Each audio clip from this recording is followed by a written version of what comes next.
Hey, everybody. Welcome to another episode of the Businessology Show. I am so excited about this show. I'm Jason Blummer, your host, and we're sponsored, of course, by our firm, Blummer CPAs. So we have some great guests. They're going to teach us about so many important things in our market. And we have Jean Freeman. She's the CEO of Zambezi, and this is the largest female-owned advertising agency in the country, which is amazing. And so there's so much to their bio that it's going to be hard to read all that. And I want to jump right into the show. And then we have Christy Hiler. She is the president of Cornet, a full service agency in Lexington, Kentucky. And they both have been running agencies for so many years. They're going to teach us how to do that well. And then we're going to dive into a lot of important topics on this show. So thanks for joining us. So Jean and Christy, I'm so pumped to have you on the Businessology Show. Thank you so much for coming. Thanks for having us. Yeah, it's very Thank cool. you. Yeah. So I want to dive in and you guys own just huge female owned agencies. So I want to really dive into that area because you guys do a lot of work in that to represent female owned agencies all over the U.S. and probably the world. So just can you guys give me a rundown real quick, 5 minutes each about your agency, and did you found it, start it, move through the ranks to run the agency? So each of you give me 5 minutes. You want to start with Eugene? Sure. Thank you. Yes. My agency, Zambezi, we are going to be celebrating our sweet 16th birthday anniversary this fall. So we're kind of planning some fun stuff around that. And based in LA, and now we are expanding, have a small office in Minneapolis. But we really started as a core sports entertainment. It's really our background. Nice. I started the business with my husband, who was at Wyden. I was at Nike.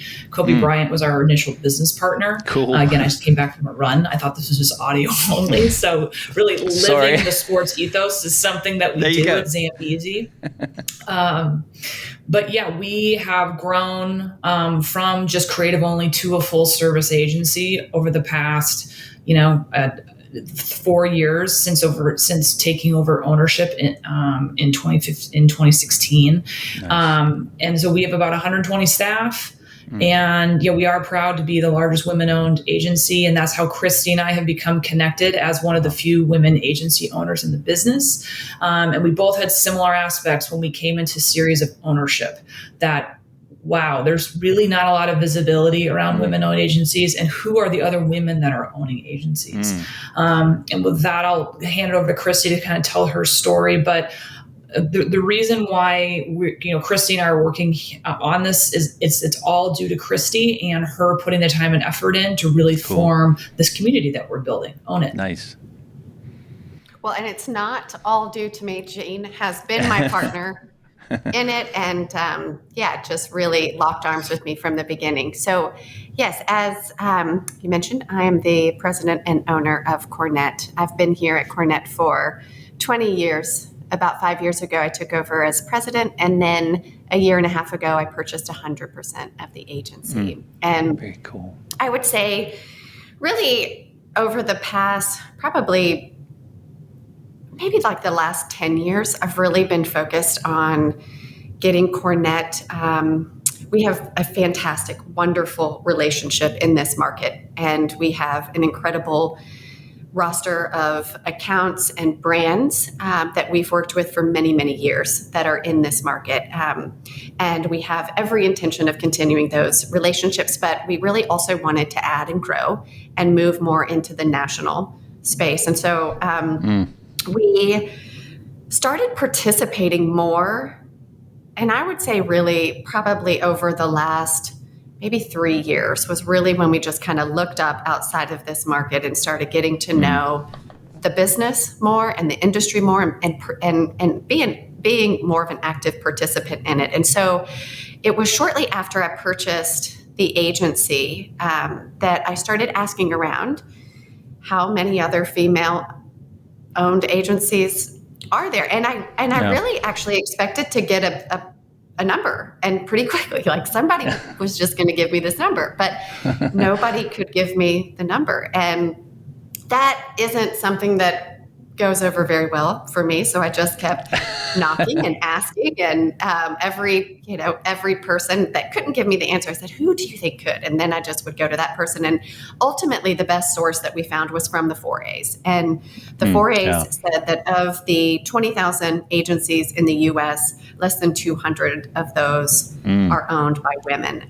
They did, though, from the get-go say, we don't know how accurate this is. And so that really is how the site is untilyouownit.com. But the initiative is Own It. And it started with just me going, okay, what if we just get a real read? I'm hoping that number is better than anybody can give me. But if we can make it really easy for women to stand up and raise their hand and say, I am a female agency owner, here's the agency, and just at the time I was going through the process of getting certified through WeBank, which is a lengthy certification process. Yeah. So I was asking myself if that was maybe one of the reasons why we don't have the information. But ultimately, I think making it really easy for people to just raise their hand and say, I'm a female agency owner, and here's the agency. We are collecting a little bit more information than we're publishing. On the site, we're publishing the list of female agency owners. We're publishing their agency and then the location. But we are capturing more information so that we can really analyze that and understand how big are these agencies. As Jean said, she's 150. Is that what you said, Jean? Ish, yeah. And Cornet is 50, but really want to better understand what is the percent of ownership. Some are 100% owned, female owned, and then some are 50-50. Some we have, we want to capture all levels of ownership, whether you own 2% or you own 100%, but we do want to be able to distinguish on the back end and be able to report that information. So we're capturing more information than we're publishing, but it is still a really easy form to get through. It'll just take a couple of minutes. So would love for any female agency owner out there who's not on that list to go to untilyouownit.com and get on that list, because my hope is eventually that will be a great resource for brands or for people who want to work with or for female-owned agencies. But Cornet is based in Lexington, Kentucky. As you mentioned, we're full service. We focus a lot on creative and especially creative ideas that make brands relevant. We work with some really fun brands like A&W Restaurants and Timber Sealy and also some local and regional ones like Visit Lex, the place that we live and love. So nice. It's a little bit about us. Thanks for having us.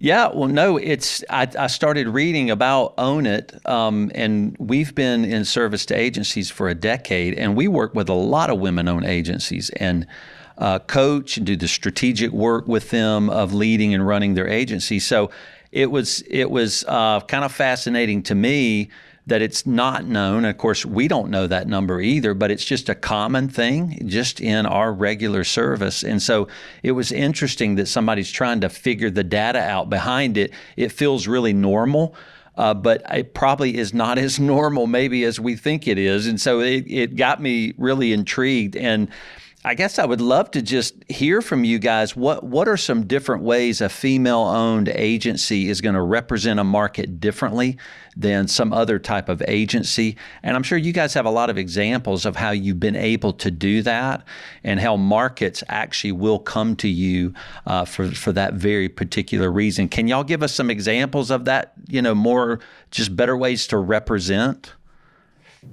Yeah, I can give you a few examples. Another part of Own It, we have a podcast where we talk to a lot of the existing female agency owners, and they share their journey and their stories of becoming an owner and what the challenges, what the joys are, but also why do they think there's so few female agency owners out there, and what can we do to raise these numbers? So those are some of the conversations, but I'll give you a couple of examples of what I think makes female-owned agencies uniquely positioned to do different work. Madonna Badger, she is one of the female agency owners that has been on the podcast, and she shares a lot of her story and digs into some of the work that she's created too. I think one of the biggest and most transformational pieces of work, honestly, that's been done in our business, especially as it relates to female representation, was done by Madonna Badger and her agency. And it was called Women Not Objects. And so Madonna has a background in fashion. She came up through Calvin Klein and then came into the agency world. But it really bothered her because at that time, like before Women Not Objects, before that campaign came out, I'm sure you remember the saying that sex sells. I mean, and we saw women, absolutely objectified and not in charge of their own story. And I mean, just some of if you go back and look at that campaign, the work that you see in the campaign that she built, I mean, it's almost like unbelievable that was acceptable. Now, looking back at it, but she did, that campaign really charged the industry to not award work that objectified women anymore and represented them just as sex objects. And so she petitioned Cannes to stop awarding. And that was a really big deal. So I would say that's one. I mean, obviously being able to more accurately represent women who we are, all the different parts of us. But then there's another agency that, and these are 50-50 partners. So in Grace Creative, it's an agency out of LA. And these women, they started an agency that focuses primarily on better representing women who are over 50.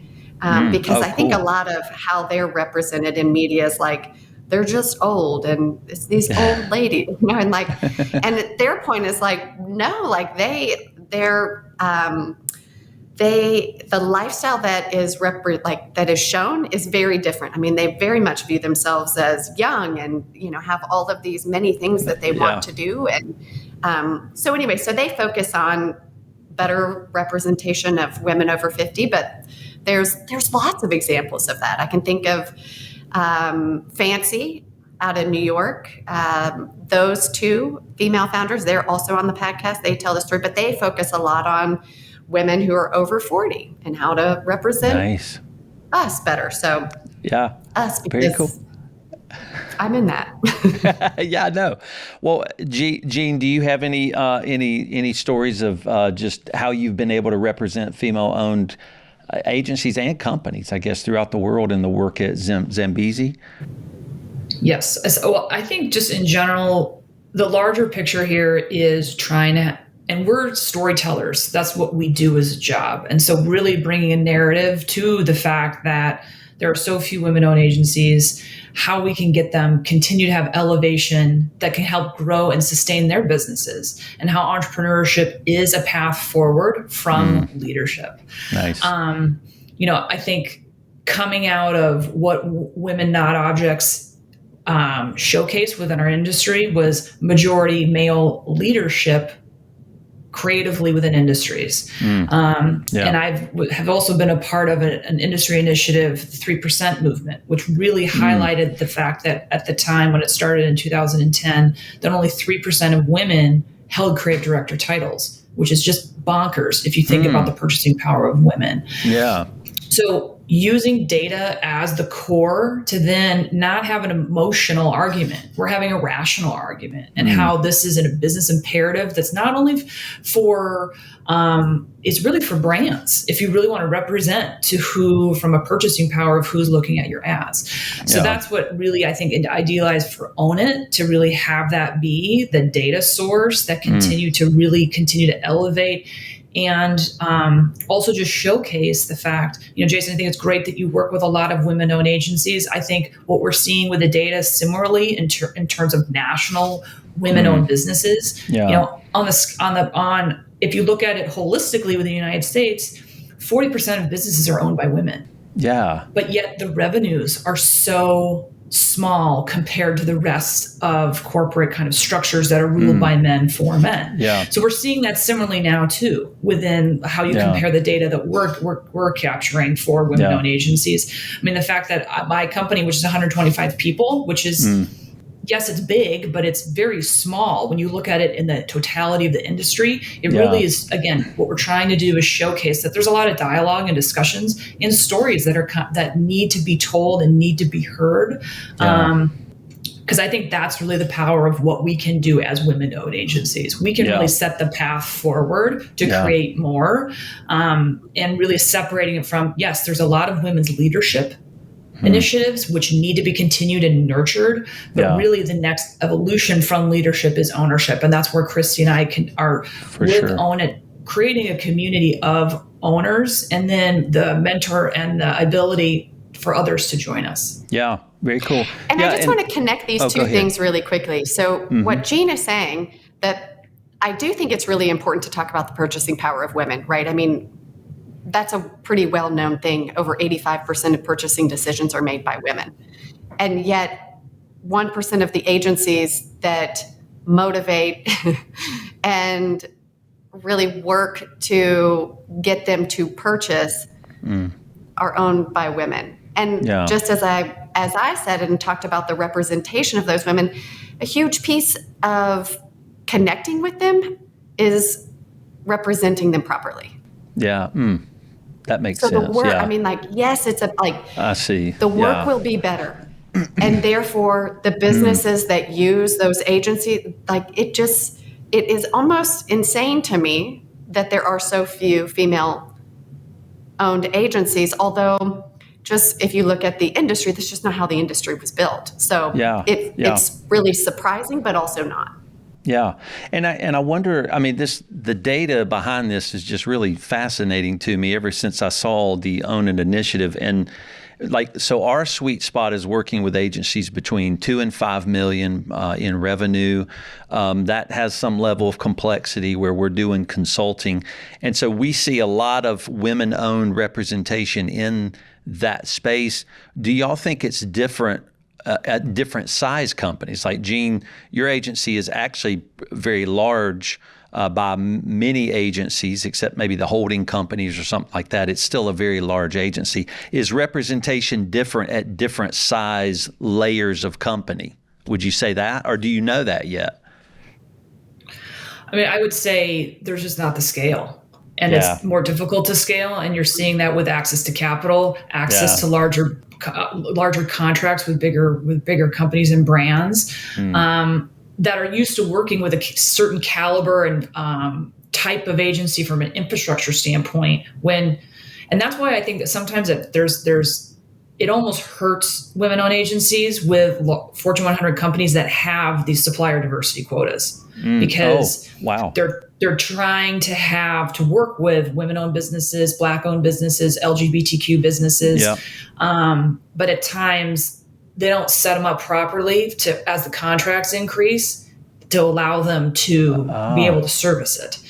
So ideally, I think it's the nurturing aspect of things, of how you scale and grow your business and what businesses needs at different times. And, with my journey at Zambezi, I always kind of equate it from I've seen it from going from a startup to a grown-up. And what you're needing at all different phases are a lot of different things. And that includes my role. But there are a lot of under 5 million businesses for sure. Once you get, I'd say over 20 million, there's very few.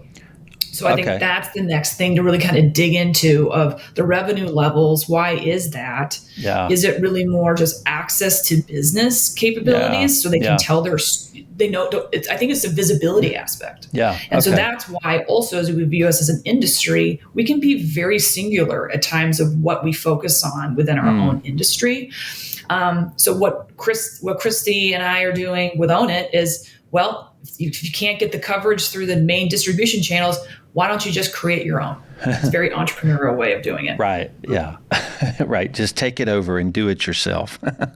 So this is very cool. Well, this is a show where a lot of agency owners, they listen and try to understand, how do you run an agency? And so, I mean, maybe each of you can give us just a few minutes of, what were the ups and downs? What are the things that you hit growing through an agency, or if you purchased another agency, or like, what are the things you would teach other agency owners? This is what I ran into. And it could be a woman-owned representation issue, or it could be just running, entrepreneurial issue. Can each of you teach us some principles you've learned about the walls you've hit in growing, building, acquiring the company to make it larger? Well, I've hit all the walls, so I could talk forever about that. Well, right? Well, you go first, Gene, and then let's hear Christy kind of tell us her walls. Yeah. So I'll give a few specifics, and I think really coming more from a creative agency point of view. Yeah. A lot of times creative agencies are founded by creative people, and they are excellent at the output. And a lot of times then what really needs help and support is the process, administration, finance, making sure pricing is done accordingly. It's very, very common within creative agencies. Very rarely do you have a non-creative person founding that. Right. So I think that's been one thing I've counseled a lot of creative founders on, is helping them connect to the right type of people, and then also making sure that they're increasing their IQ. So they're not just passing off of like, well, these are all the business decisions and I shouldn't be involved in that. Giving them the confidence to know that you can learn and have basics. You're never going to be an expert, but you can't have it be a liability. Okay. And then the idea of like, the other thing is like, you're going to need different, as I alluded before, like you're going to need different things at different stages. Yeah. And a lot of times that's really hard for founders to come to grips with that. Especially when you get to be around 50 people, that's when a lot of change across the entirety of the company has to happen. And it can be really difficult for founders to change their mindset and point of view. So the other thing I've always been a proponent of, which I wish I had done earlier while building this business, is have an executive coach that you can bring in that can be a sounding board. Because that is, you really need objective feedback, and someone's not so close in it. But I think that's one thing. I viewed training in my early days as a cost, not as an investment in future profits. And I think at times when you're in a startup mode and, scraping by, you have to view things in that standpoint. But that's always something that I have learned, and always really for companies that are growing to really invest in executive training if scaling is continuing to happen. Yeah, for sure. Christy, you let us know, and then I want to hear, Christy, a little bit more about Own It. Of course, you've shared some things, but that's how we'll wrap it up. So tell us the walls you've hit, Christy. Yeah, I think one thing I would just want to encourage people to think about is you don't have to do it the way it's been done. I think that cool. For me, sometimes like there, it's like, well, this is how you do this, and I think that some of those things are really great, but knowing when to stick to some things and then also when to like create your own things, I think for me, that is, I think it's really important. And especially for a woman, again, to just like, don't try to do things the way that they're always being done. I think that there are some things though, like I will tell you, compensation, doing like, some of like the HR stuff, get your arms around a lot of the different options, do fair compensation studies. That's really, I think that's really important. And like, there's pretty standard practices for how to do that. So those are the things I don't think I would deviate too much from, but do them. Make sure that you really have a good understanding of how you're compensating in full compensation salary, but like do total compensation review. So, do a whole roll up. I mean, there's a lot, like those are the kind of things like I think are really helpful to dig into and learn like all the different, and ask, like what are all the different ways that I can approach this as I look at this. So learn a lot, be prepared to learn. So I think some of those HR things, but then I think as it relates to culture and then also your team, don't be afraid to ask what your team thinks. For me, yes, I am the owner, but I have a really fantastic leadership team that allows me to feel really supported. I feel like, we meet every week and they bring the perspective from all parts and all corners of the agency. So I always, have a finger on how the team is feeling and what are their concerns, what's going on, what's happening with each of the account. We talk about everything. And I am super open. I share just about everything with that team. And so I think, and a lot of people would probably, discourage that. Oh, well, no, like, don't share that information. Why? I ask a lot, like, why not? What's the harm? Like, I feel like people are more bought into things and feel more a part of things that they understand. And it also gives you an opportunity to groom more people to do this, which is what Jean and I are really working towards, right? And she and I are having these conversations too about resources that we can give to leaders and other owners about how to have conversations early and often with female team members to like really be thinking early on in their career, to be thinking that ownership is an option. It's a possibility. Nice. And so part of it is also modeling and sharing your experience, being really open with that. And it's hard, but it's also really fantastic. And share both. Nice. Very cool. Well, as we wrap up, guys, we had to do a quick show, but I'm so thankful you guys came in and shared this information. Real quick, Christy, let me know the URL. And again, the data you're trying to gather is not all going to be published, but you do ask for a lot in the form, just so people know. But what is that URL that women-owned agencies can go fill out and give you guys the data you're looking for? Thanks. Yes, it's untilyouownit.com. And so when you go to the homepage, just click on Stand Up and Be Counted, and it is a short form. We are collecting agency name, and then that will link out to the agency website. We're collecting location. We're collecting number of staff size of the agency, so the number of employees. And we're collecting information on the owners too. So it'll be the owner's name and a link to your LinkedIn, and then also what percentage of ownership you have. And again, that's not going to be published, nor will the number of employees. Very cool. Okay. But then automatically you'll be added to the list of female-owned agencies. Very cool. All right. Jean and Christy, thank you so much, guys, for being on the Businessology show with us. I really appreciate your time. I wish you well in all the great endeavors you're doing. Thank you so much for teaching us. We appreciate it.